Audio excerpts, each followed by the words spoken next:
स्वागत है आप सभी का देव ऑटोमोटिव में। और आज हम बात करने वाले हैं भाई, ये है 2025 का हाल ही में newly launch Vida V2 plus का बिल्कुल मिड वाला मॉडल है। और ये है भाई लाइट वाला बेस मॉडल। इस प्लस वाले मिड मॉडल में बेस मॉडल के मुकाबले कौन कौन सी चीज़ें आपको इसमें ज़्यादा मिलती हैं, इसकी रेंज, टॉप स्पीड और इसकी प्राइस क्या रहने वाली है, दोनों में से कौन सा आपको लेना चाहिए, चलिए जानते हैं इस वीडियो में। साथ में इसमें क्या क्या बदलाव हुए हैं। पहला बदलाव तो ये है कि भाई यहाँ पर इसके जो इंडिकेटर हैं ये पूरे बदल चुके हैं।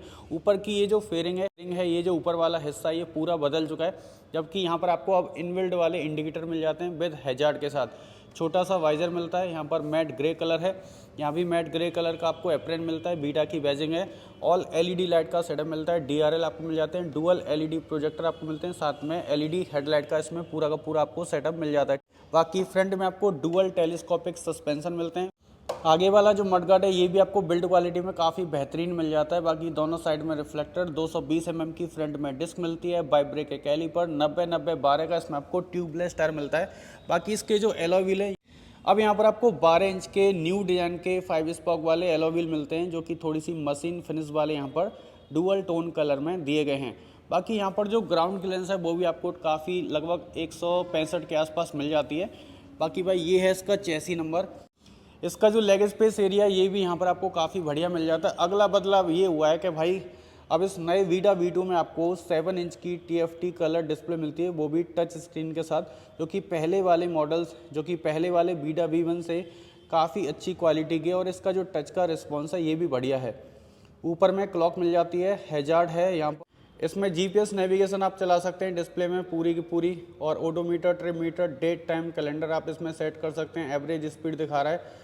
बाकी भाई यहाँ पर सेटिंग में जाते हैं तो भाई यहाँ पर डिस्प्ले की जो टाइप है, जैसा कि यहाँ पर डिस्प्ले की ब्राइटनेस को अगर आप चाहो तो भाई ऑटो कर सकते हैं, लाइट कर सकते हैं, और यहाँ पर डार्क भी कर सकते हैं डिस्प्ले को। ठीक है, ब्राइटनेस को अगर आप चाहो तो यहाँ पर बढ़ा सकते हैं, कम भी कर सकते हैं। जैसे आप इसकी ब्राइटनेस को बढ़ा सकते हैं, यहाँ से कम कर सकते हैं। अगर आप चाहो तो इसको ऑटो पे भी सेट कर सकते हैं। यहाँ पर कनेक्ट में जाते हैं तो भाई यहाँ पर वाईफाई से आप इसको कनेक्ट कर सकते हैं। माई स्कूटर में जाते हैं तो यहाँ पर आपको बूस्ट मोड मिलता है।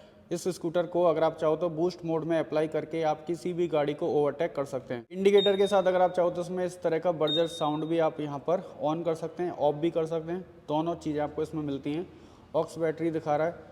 डॉक्यूमेंट में अगर आप चाहो तो फ़ोन से कनेक्ट करके आप अपने ड्राइविंग लाइसेंस को और इसकी जो RC होती है उसको भी यहाँ पर आप अपलोड कर सकते हैं। यहाँ पर आपको मिलता है भाई इसमें मोड वाला बटन, और यहाँ पर किल स्विच ऑन ऑफ का बटन है। इसमें आपको SOS इमरजेंसी ऑन वाला भी बटन मिलता है। अब ये जो क्रूज कंट्रोल है ये आपको इसके बेस मॉडल में भी मिल जाता है। और इसमें जो टॉप स्पीड है बेस मॉडल में आती है 71 की राइड में, और इको मोड में ये देता है 45 की टॉप स्पीड। जबकि इसमें आपको 2 मोड मिलते हैं, यहाँ पर आपको 3 राइडिंग वाले मोड मिलते हैं।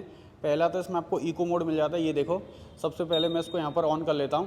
पहला इसमें आपको यहाँ पर इको मोड मिलता है, दूसरा राइड है, तीसरा स्पोर्ट्स मोड मिलता है। जबकि इस वाले मॉडल में, लाइट वाले इस बेस मॉडल में, सिर्फ आपको 2 ही राइडिंग मोड मिलते हैं। पहला इको है, दूसरा राइड वाला मोड मिलता है। और ये फुल बैटरी में चार्ज होकर आपको रेंज देता है 80 से 85 किलोमीटर की। हालांकि कंपनी इसकी जो रेंज है वो 96 किलोमीटर पर चार्ज की क्लेम करती है। पार्किंग मोड मिल जाता है, यहाँ पर बैटरी की परसेंटेज आप देख सकते हैं। यहाँ पर जो रेंज है वो कम ज़्यादा होती रहती है जिस भी मोड में अगर आप स्कूटर को चलाते हैं तो। जैसा कि इको में यहाँ पर 45 की रेंज दिखा रहा है, 45% बैटरी में। और ये देखो राइड में 34 की रेंज है। और इसमें आपको बूस्ट मोड भी मिलता है। यहाँ पर अगर आप चाहो तो इसमें क्रूज कंट्रोल को भी यहाँ पर सेट कर सकते हैं। अब देखो स्पोर्ट्स मोड में इसकी जो टॉप स्पीड है वो आती है भाई यहाँ पर 80 की टॉप स्पीड आपको मिलती है स्पोर्ट्स मोड में। और इको मोड में इसकी टॉप स्पीड जाती है 45 की, और राइड मोड में इसकी टॉप स्पीड जाती है 71 किलोमीटर प्रति घंटे की। तो कंपनी क्लेम करती है कि इसकी जो रेंज है वो आपको मिलती है IDC 143 किलोमीटर पर चार्ज की 100% बैटरी में। 125 से 130 किलोमीटर की रियल ट्रू रेंज आपको बड़े ही प्यार से निकाल कर दे देगा। ठीक है, मिरर भी यहाँ पर भाई टोटल बदल चुके हैं, जो कि देखने में काफ़ी ज़्यादा क्लासी लग रहे हैं, बहुत ज़्यादा प्रीमियम लग रहे हैं भाई। हाईवे पर चलाने के लिए इसमें आपको क्रूज कंट्रोल मिल जाता है, जिससे आप इसको लॉन्ग राइड में जा रहे हैं तो क्रूज कंट्रोल में सेट करके आराम से चला सकते हैं। यहाँ पर पासिंग, अपर डिपर एक ही बटन में। यहाँ पर आपको 4 बटन मिलते हैं इसको आगे पीछे ऊपर नीचे एडजस्टमेंट करने के लिए। यहाँ पर हैजार्ड का स्विच है, यहाँ पर इंडिकेटर, ये है हॉर्न का बटन, ये है पीछे वाली ब्रेक का लीवर। इसमें आपको कॉम्बी ब्रेकिंग का सेटअप मिल जाता है। ठीक है, बाकी इसमें ब्लूटूथ कनेक्टिविटी आपको मिल जाती है, जीपीएस नेविगेशन असिस्ट मिलता है। अगर आप फ़ोन को कनेक्ट करके इसमें जीपीएस चलाते हैं तो पूरी डिस्प्ले में इसका जो नेविगेशन है वो काम करता है। देखो ये है इसकी पावर ऑन ऑफ की बटन, यहीं से आप इसको बंद कर सकते हैं, यहीं से आप चाहो तो इसको चालू भी कर सकते हैं।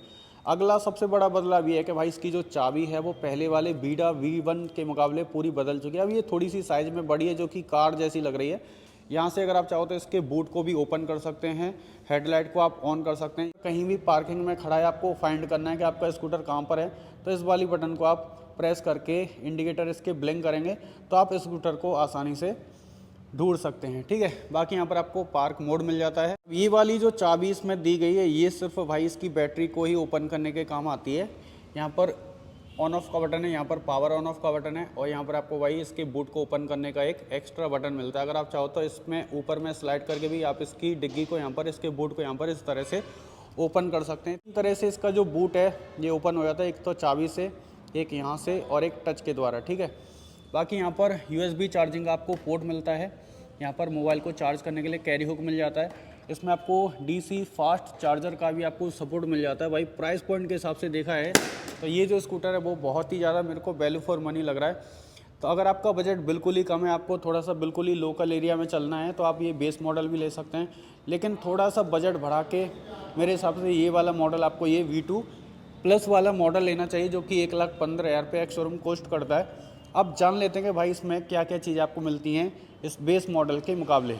सीट में यहाँ पर कोई भी चेंजेस नहीं हुआ है। तो सबसे पहले हम इसकी डिग्गी को यहाँ पर ओपन कर लेते हैं। तो इस तरह से इसकी जो सीट है वो यहाँ पर भाई ओपन हो जाती है। ठीक है, लीटर का इसमें बूट स्पेस मिल जाता है जो कि काफ़ी इनफ है। यहाँ पर आपको first aid kit, tool kit मिल जाती है। मिलता है भाई स्लो चार्जर, जो कि घर में अगर आप इसको चार्ज करते हैं तो तकरीबन 3.5 घंटे में ये स्कूटर आराम से चार्ज हो जाता है। अगर आप इसको फास्ट चार्जिंग से चार्ज करते हैं तो तकरीबन ये 1 से 1.5 घंटे में इसकी बैटरी 100% चार्ज हो जाती है। ठीक है, अब भाई यहाँ से इसकी बैटरी ओपन होती है। यहाँ भी, हालांकि यहाँ भी थोड़ा सा स्पेस दिया गया इसमें। अब ये वीडा V2 प्लस का मिड वाला मॉडल है, तो इस मिड वाले मॉडल में यहाँ पर आपको डबल बैटरी मिलती हैं। 3.4 किलोवाट की इसमें आपको लिथियम आयन की डबल बैटरी मिल जाती है, जिसको मैं यहाँ पर बाहर निकाल के आपको दिखा देता हूँ। 51.4 वोल्ट की इसमें आपको 33 AH की लिथियम आयन की रिमूवेबल बैटरी मिल जाती है डबल, जो कि भाई आपको कंपनी रेंज के अनुसार, जो कंपनी रेंज है वो इसकी क्लेम करती है कि ये बैटरियाँ भाई आपको फुल चार्ज में 143 किलोमीटर की रेंज देने वाली हैं। हालांकि अगर आप इसको इको मोड में चलाते हैं तो 125 या 130 किलोमीटर की रेंज आपको दे सकता है स्कूटर बड़े ही प्यार से। लेकिन ये जो लाइट वाला मॉडल है इसमें सिर्फ आपको 2.2 किलोवाट की सिर्फ सिंगल बैटरी मिलती है, जो कि तकरीबन 1 घंटे में चार्ज होती है फास्ट से, और घर में करोगे तो 3.5 घंटे में चार्ज होती है। अपार्टमेंट में रहते हैं, किसी भी बड़े फ्लैट में रहते हैं, तो आपको भाई टेंशन लेने की ज़रूरत नहीं है। तो आप इनकी बैटरी को निकाल कर लिफ्ट में ले जाकर अपने फ्लैट में, बिल्डिंग में, अपार्टमेंट में, फ्लोर में ले जाकर इनकी बैटरियों को आराम से चार्ज करके इसमें दोबारा से लगाकर स्कूटर को कहीं भी ले जा सकते हैं लॉन्ग राइड में। ठीक है, यहाँ पर ये थोड़ा सा मैट ब्लू कलर है, वाइट भी मिल जाता है, ब्लैक भी आपको मिलता है। अब ये जो ब्लैक है ये थोड़ा सा ज़्यादा अच्छा लग रहा है। हालांकि ये जो ब्लैक है ये V2 लाइट वाला बेस मॉडल है, और ये V2 प्लस वाला मॉडल है जो कि बीच वाला है। और इसका जो लेग स्पेस एरिया ये काफ़ी बड़ा है। इसमें घर का जो गैस का सिलेंडर है वो भी आप यहाँ पर कैरी कर सकते हैं। और इसमें अगला सबसे बड़ा जो बदलाव है वो है भाई इसके चैसी में किया गया। अब यहाँ पर आपको एक नया स्विंगार मिल जाता है, जो कि थोड़ा सा कर्व टाइप का इसमें दिया गया, जो कि पहले वाले वीडा V1 से इसमें टोटल अलग है। ये है भाई इसकी बैटरी का पूरा कवर। पीछे में जो एलॉय है ये भी आपको 5 स्पोक मिलता है, जो कि थोड़ा सा डायमंड कट में यहाँ पर दिया गया है फिनिशिंग के साथ। MRF का टायर है, 180/12 इसकी प्रोफाइल यहाँ पर रहने वाली है। LED टेल लाइट, LED वाले इंडिकेटर मिल जाते हैं मोटरसाइकिल जैसे, और यहाँ पर रिफ्लेक्टर दिया गया है। PMSM मोटर आपको मिलती है, जो कि भाई काफ़ी अच्छा पावर और इंस्टेंट टॉर्क आपको ये मोटर आपको निकाल कर देने वाली है। तो प्राइस की बात करें तो ये हीरो का वीडा V2 का प्लस वाला मिड मॉडल है, जो कि एक्स शोरूम आता है 1,15,000 का, और ये ऑन रोड आपको पड़ जाता है 1,22,498 का। तो साथ ही साथ इन पर आपको स्टेट गवर्नमेंट सब्सिडी आपको मिलेगी इन पर 5,000 रुपये की। तो ये 5,000 रुपये आपको और सस्ता भी पड़ जाएगा। तो ये ऑन रोड कीमत की जानकारी मैंने आपको बताई है hero Primia NS2 highway Mathura Braj hero showroom की। शोरूम की सारी जानकारी आपको इस वीडियो के डिस्क्रिप्शन बॉक्स में मिल जाएगी।